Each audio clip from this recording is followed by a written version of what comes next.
Hey garden peeps, it's Diego Renteria, and let's just dive into what's bothering your crepe myrtle.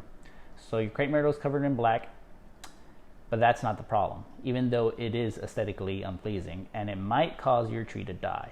The problem here are those little dots called scales. That bug probably looks a little bit white or grayish, is on your trunk, or maybe even the leaves, but mostly they're going to be on your trunk. Well, if you squeeze that, I know it's going to be nasty, but squeeze it, and if it turns pink or red, that's a scale. So the issue here is that scale is sucking up nutrients from your crepe myrtle. Once it sucks up those nutrients, it creates honeydew. The honeydew spreads across the tree, and as the honeydew spreads, the mycelia from the black mold will come and eat it up, and it'll be more black, and then that will make it look less aesthetically pleasing and also possibly kill your tree. So I'm going to teach you how to deal with it. Texas A&M Agrilife Extension has come out with an article on how to deal with CMBS, so your crepe myrtle black scale issue, which is a two-step problem. First, you have your scales, which you must deal with, and then you could deal with the black mold that's covering your crepe myrtles. As an organic gardener, I found out that the only way to deal with it, and according to their article, was using a solution of biodegradable soap in water. So I'll be using 2 tablespoons per gallon. Afterwards, I'll be dipping this brush in soap and scrubbing the scales off of the tree. This will directly only affect the scales and not any other beneficial insects that you might have on it. Of course, if you don't care about that, that's fine, I understand that. You can use other pesticides and other methods, but this is the best way to deal with it so they don't come back as easily, because they are encrusted in a white capsule, which makes it hard for insecticides to penetrate. Once I scrub the scales down, I'll be using organic orchard spray. Even though it's for orchards, organic orchard spray targets 2 issues. It will target the insects, which are the scales, and the mold, which is the fungus. You can also use spinosad. This will target the scales. I'll try to zoom into it. Remember, you must deal with the scales first. If you only deal with the black mold, then the black sooty mold will come back as soon as it has a chance. Now I'm going to show you how I'm going to do it in my garden. So these are my crepe myrtles. Though they don't look as black when you're far away, once you get closer,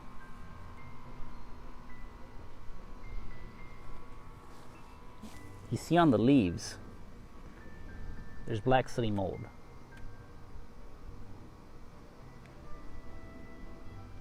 But you'll see right here, some crepe myrtles are covered in the black soot.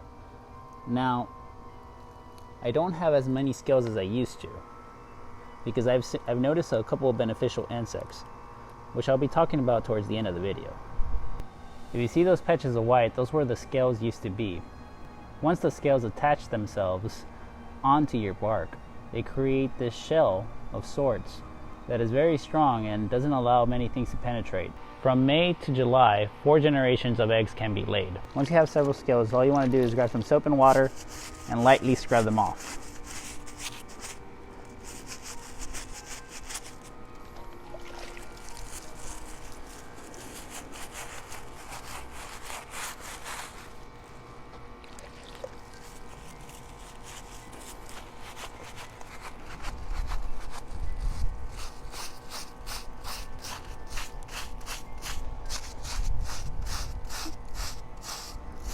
I'll be finishing this off on the side.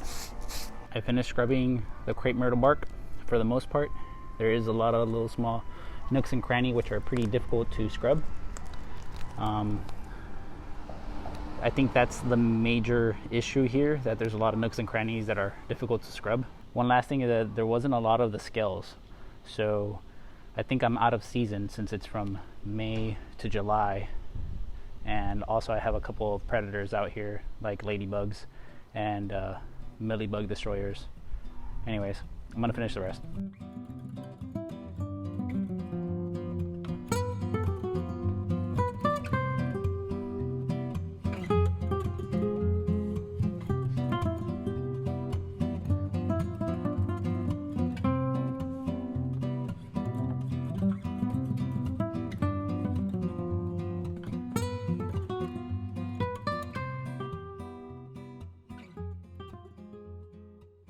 I finished scrubbing all of my Crape Myrtle trees. I already could see that they are way lighter, and I didn't see many scales, and I think that has to do because I ended up scrubbing them in August instead, but you could tell the difference. I'll have to use some type of pesticide, organic insecticide for them. That'll probably take care of it. Alright guys, we're back inside. It's pretty hot outside. I'm in zone 9A, and this is the Houston area in Texas. It's pretty humid, which definitely does not help the issue with the fungi. After scrubbing it down, I realized that I didn't want to leave the soap on it, so I ended up washing it off. I'm not sure if it's going to help or hinder the fungus that's growing on it, which is the black stuff that was covering the leaves and the trunk. I did notice that there wasn't a lot of scales on it, though there was remnants of the scales, but there wasn't a lot of them there. That's because the mating season, according to the, sorry, I'm looking at my computer, Texas A&M Agrilife Extension is from May to July, and I'm in August now, which is the hottest month in Houston area. Well, I don't know if that's why they're gone, or maybe because I did notice a couple predators, which I'll be adding here. It's a type of lady beetle.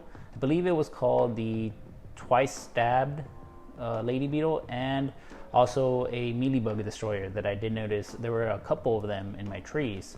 But I did take him off. I was a bit considerate, and I did take him off from my trees. I did check that they weren't there because I care about my wildlife that's there. I want to make sure that my predators are there when I need them. So I don't know if that has to do why the scales weren't there or not, but just keep that in mind in case you're doing the same thing. If you didn't know, the Crape Myrtle bark scale issue is practically new to the United States in the southern areas. Crape myrtles are brought from China and Korea. Well, this thing in 2014 was noticed by a couple of researchers that was what's covering our Crape myrtles. It isn't any kind of scale either. Apparently it's adapted to the Crape myrtle itself, so it has to be treated specifically for those kind of scales. And I know there's a lot of people who want to use horticulture oil, but I have been reading that horticulture oil will not help. I already explained why. But if you decide to go that route, make sure that you wait 3 weeks before you treat the fungus if you're using a sulfur-based fungicide. I'm not sure what the issue is with that, but I think they react and hurt the plant. But just keep that in mind. Like I said, I'll be leaving the article in the description, so you could click the link and follow through and read about it if you want. If you decide not to go that method, you could use those predators that I was talking about, the twice-stabbed lady beetle and the mealybug destroyer. Those two are ferocious predators of this type of scale. I'll put a picture of them right here. I took a picture, and they were both found in my Crape Myrtles, which is great.